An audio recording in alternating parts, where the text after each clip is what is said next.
Ito na ang masasab nating napakasimpleng ideya. ME3SCC presents ang simpleng kaalaman.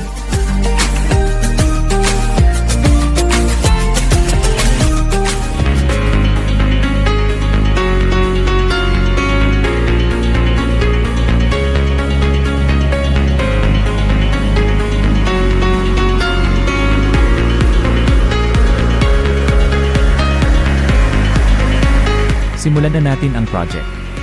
Tamang lagay lang po ng butas. Tas tamang lagay din po ng LED light.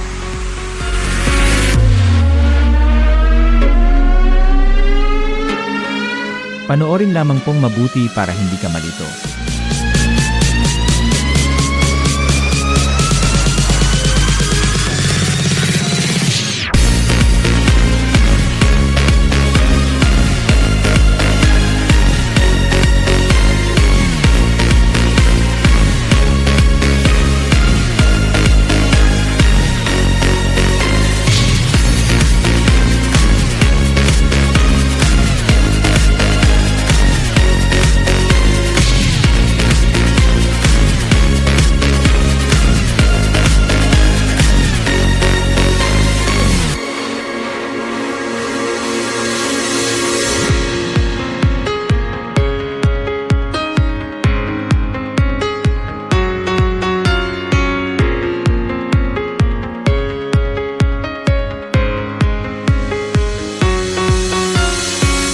Tas ayusin maigi ang pagkakalagay ng LED light.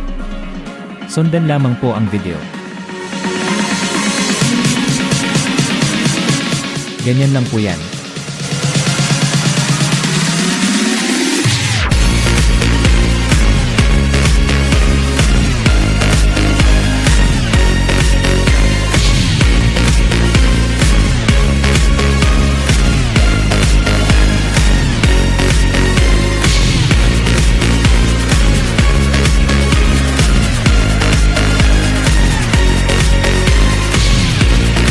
Event ng maayos ang linis. Sundan lamang po ang video. Panoorin lamang pong mabuti para hindi ka malito.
Ilagay din natin ang magsisilbing resistor.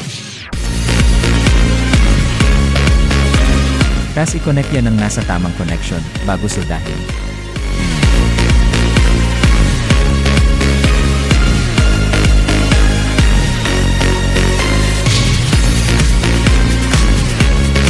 Ganyan lang po yan. Susoldahin pa po natin yan. Siguraduhin nasa tamang connection. Bago soldahin. Paalala lang po.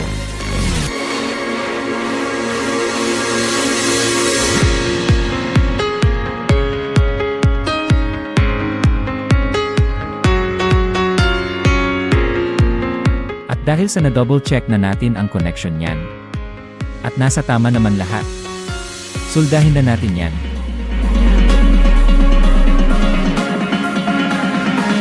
Panoorin lamang pong mabuti para hindi ka malito.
Ganyan lang po yan.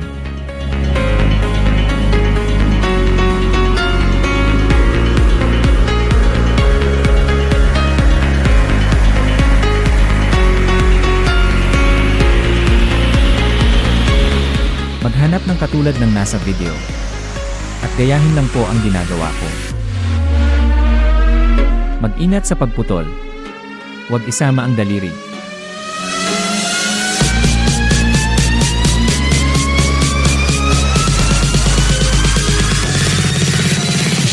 Para po yan sa 5 volts micro USB. LBCBCM.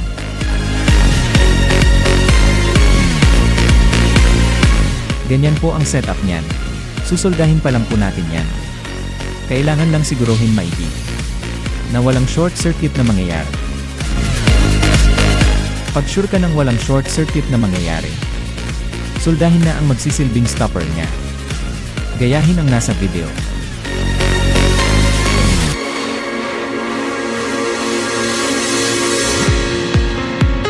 Panoorin lamang pong mabuti para hindi ka malito.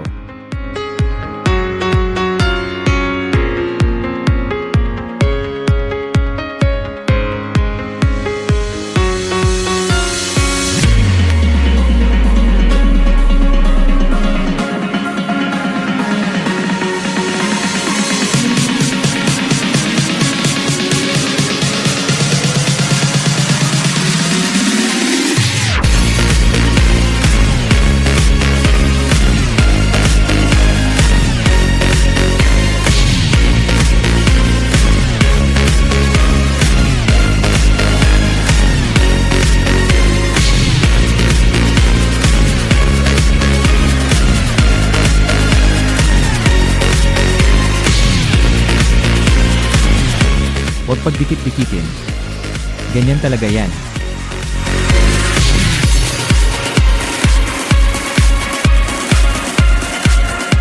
Soldahin naman natin ang connection ng LED light natin. At siguraduhin walang short circuit na mangyayari. Panoorin lamang pong mabuti para hindi ka malito.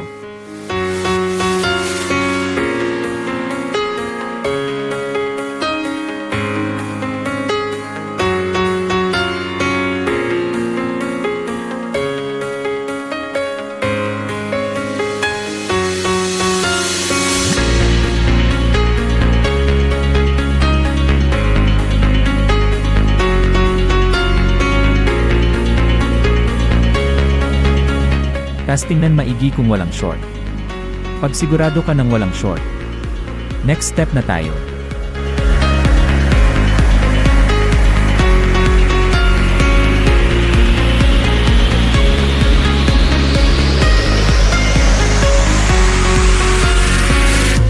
Ngayon, try na natin yan.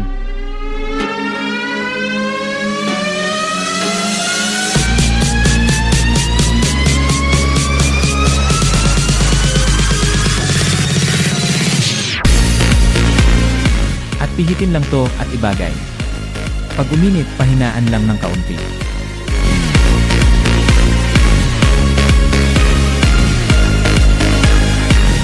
Tamang lagay lang po ng butas.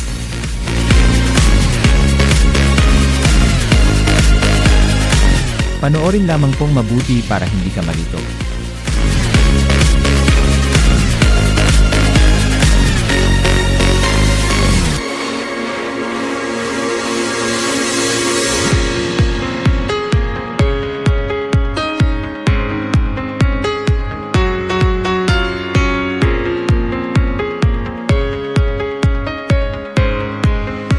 Yan. Ganyan po yan. Gayahin lang po yan.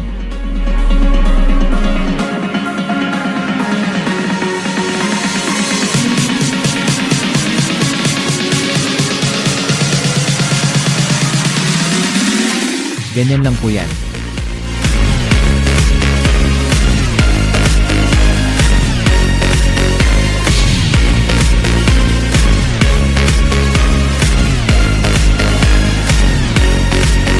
Lagyan na natin yan ng glue stick.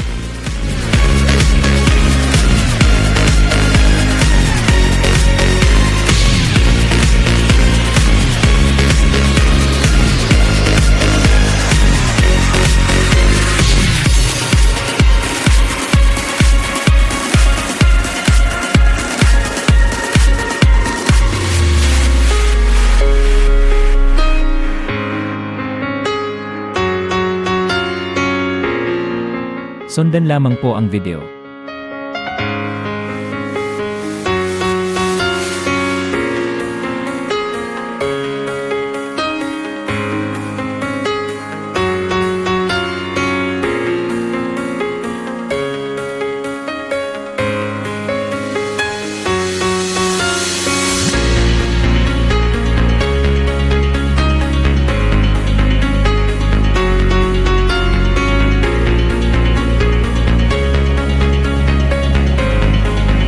Ganyan lang po yan.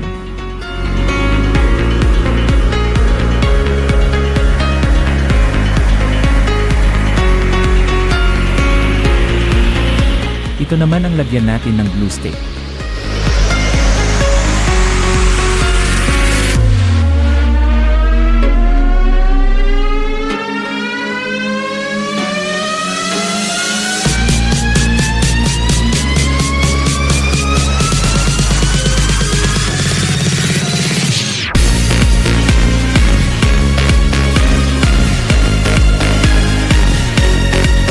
Ganyan lang po yan.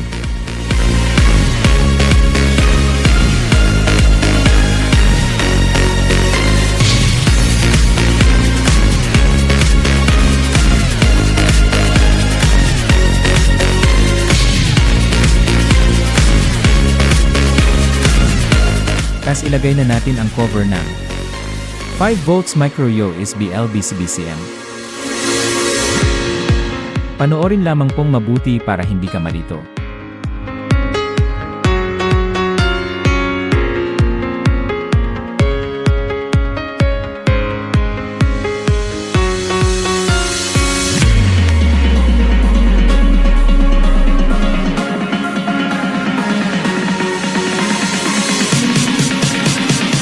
Subukan ulit natin pailawin.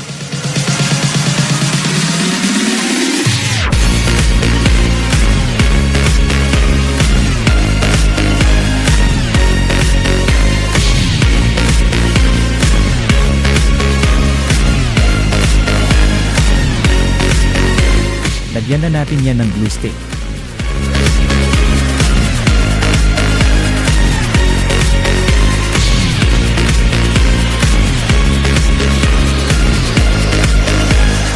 Yan.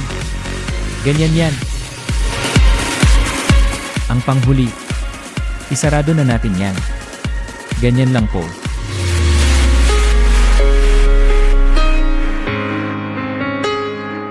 I-connect na natin yan sa USB power supply unit. Success!